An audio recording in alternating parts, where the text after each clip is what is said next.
This is a pre-recorded presentation for the Golden Valley Planning Commission meeting of July 10th, 2023 on the topic of a conditional use permit for 1840 Major Drive. Conditional use permit 176 would allow for the continued use of an existing boathouse/shed that falls within the shoreland overlay setback from Sweeney Lake. 1840 Major Drive, to give some location context, is located on the northwestern shore of Sweeney Lake and directly abuts that water body. The property is considered to be zoned single-family residential and currently has a single-family home on it, although a large portion of the lot, as can be seen here, falls within the lake itself. Here we have an aerial photograph showing some of the existing conditions of the lot as it is today.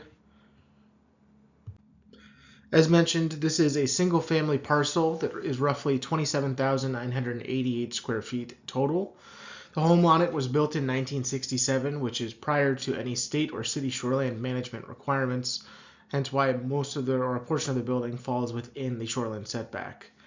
There was an existing deck and porch off the rear of the home that were approved via variance in 1992, but were later expanded on by a previous owner without city approval. Recently, the new owner of the property did receive a variance in May for deck improvements, and that variance approval required additional landscaping along the shorelands and either the removal or the bringing into conformance of an existing shed that was built in the backyard. That shed, along with some other structures, were constructed within the shoreland setback without any sort of permit from the city. And here the shed is highlighted in yellow on that area photograph. Based on staff's analysis of aerial photography, it appears that the shed was built sometime in the late 2010s. It does fall fully within the shoreline setback, which is denoted here on the survey with that red dotted line. Anything within that closer to the lake falls in that shoreline setback. Currently, the shed sits at least 5 feet off of the property line, is less than 10 feet in height, and our environmental staff will note that it is above the freeboard elevation for the lake's floodplain. The applicant is hoping to keep that shed in order to use it for storage of lake and outdoors equipment.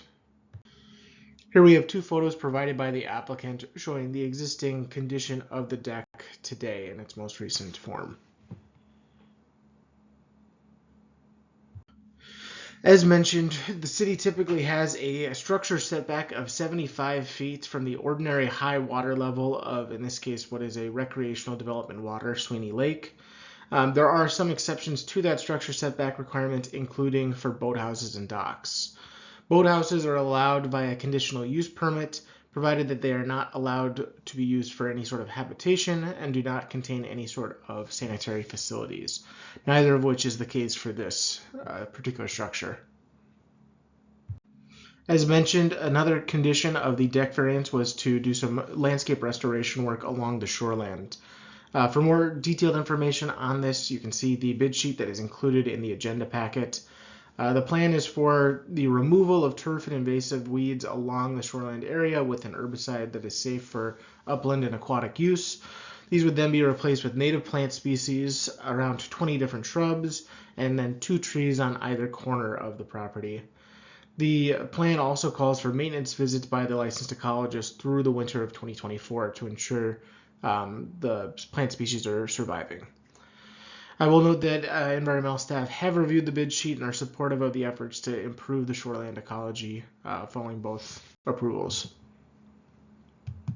When evaluating a conditional use permit, the city code calls out 11 separate findings that must be made in order to support such a approval. The one that would not apply here would be the compliance with the city's mixed income housing policy. Staff finds generally that all other areas of concern are met without any issue. We do not expect any effect on property values or on traffic flows. This would not increase the population or density in the area, and staff is not anticipating any increase in noise, generation of odors, or increase in pests.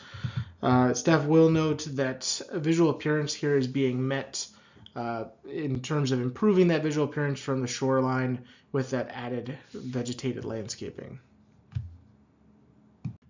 In staff's view, as the proposed use meets all the factors of evaluation outlined in our city code, we recommend approval of this conditional use permit subject to the following 2 conditions.